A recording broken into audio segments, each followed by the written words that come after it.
soda and vinegar reaction.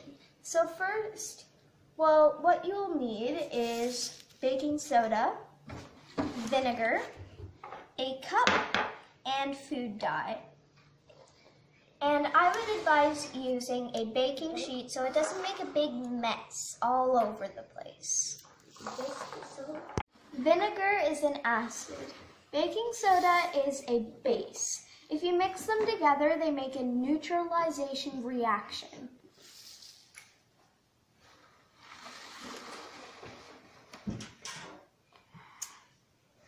Neutralization reactions between vinegar and baking soda result in the production of carbonic acid and sodium acetate.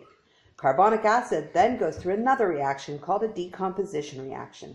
This results in water and carbon dioxide, which makes the bubbles you see.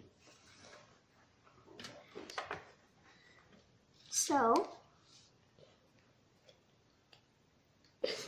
you have to add a couple drops, if you want to add a couple drops of food dye, so it makes a different color when you do it. This is gonna go very fast. So, this will go very fast and it will make a big explosion. Or small. We don't know. Whoa! This one? I'm mixing it.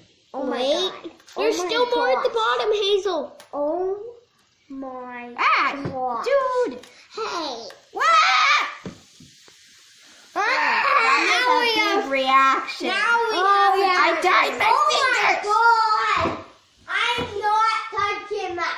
I am definitely not touching that. Remember to like, subscribe, turn on notifications so you don't miss another video like And this slap one. the bell. Thank you for joining Hashtag Steamin' Home with 5024.